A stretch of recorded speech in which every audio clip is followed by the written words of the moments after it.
নমস্কার বন্ধুরা, আমি মালা এমপিসি কুকিং চ্যানেল থেকে আমি আজকে চাইনিজ সিঙ্গারা বানিয়ে আপনাদের দেখাচ্ছি। আপনারা দেখতে থাকুন। প্রথমে আলুটা কেটে আমি প্রেসার কুকারে সেদ্ধ করে নিয়েছি একটু নুন দিয়ে। আমি এই চামচটাই করে 3 চামচ ময়দা নিয়ে নিয়েছি, তারপরে একটু লবণ দিয়েছি, একটু ময়ান দিলাম, সাদা তেল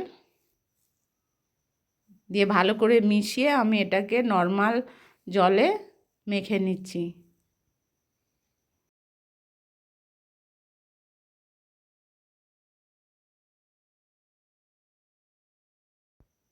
আমার মাখানো হয়ে গেছে, একটা ডো বানিয়ে নিয়েছি। এটাকে আমি 10 মিনিট একটা ঢাকা দিয়ে রেখে দেবো বাটি।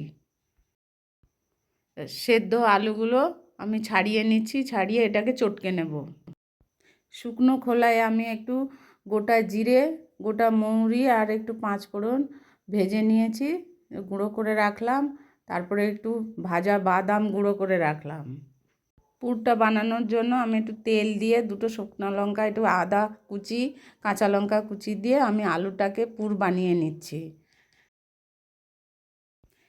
এর মধ্যে আমি ভাজা চিনেবাদাম গুঁড়ো করে রেখেছি, সেটা দিয়েছি। তারপর ওই মশলা গুঁড়ো করে রাখলাম, ওটাও দিলাম। স্বাদ মতো নুন, মিষ্টি, একটু হলুদ গুঁড়ো, কাশ্মীরি লঙ্কার গুঁড়ো সব দিয়ে আমি এটা আরেকটু, তার আগে আমি চাউমিন সেদ্ধ করে রেখেছিলাম, একটু চাউমিন দিয়ে এটাকে আমি ভালো করে নেড়ে চেড়ে পুর বানিয়ে নিলাম।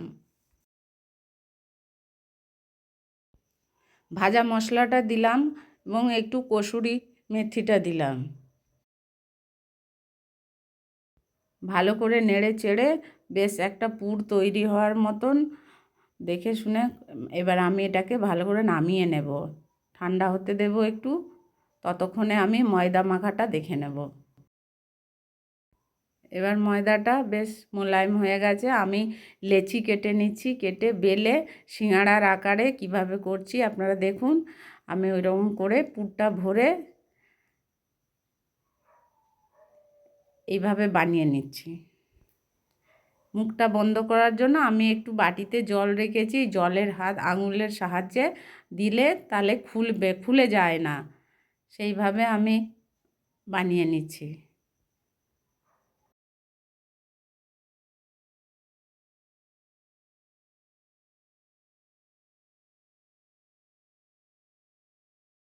আমার সবকটা বানানো হয়ে গেছে, খুব সুন্দর দেখতে লাগছে। এবার আমি কড়াই তেল দিয়ে এগুলোকে আমি দিচ্ছি ভাজার জন্য। এবার সিঙ্গাড়াটা কিন্তু খুব হাই ফ্লেমে না দিয়ে একটু ঠান্ডা তেলে দিলে খুব ভালো হয়। তারপরে আস্তে আস্তে আঁচটা যত দেরি হবে তত দিলে খাস্তা হবে আর কি। এবার আমি আস্তে আস্তে উল্টে নিচ্ছি, দেখুন কত সুন্দর লাগছে।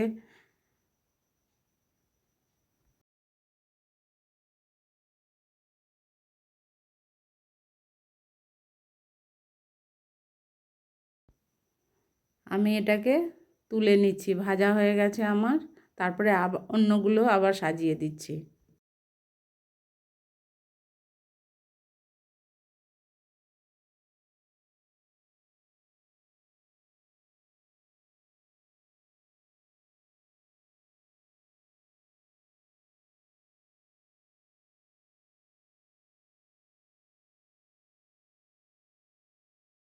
দেখুন আমি ভেঙে দেখাচ্ছি, একটু গরম আছে তাও দেখাচ্ছি। দেখুন এই যে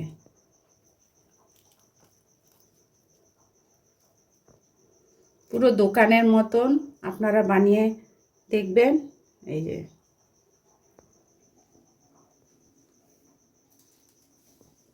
খুব টেস্টি হয়েছে। বিশ্বাস না হলে আপনারা করে একবার বানিয়ে খাওয়াবেন। ভালো লাগলে অবশ্যই চ্যানেলটিকে সাবস্ক্রাইব এবং শেয়ার কমেন্ট করবেন বন্ধুরা। আবার কোনো সময় একটা ভিডিও নিয়ে আসবো। নমস্কার।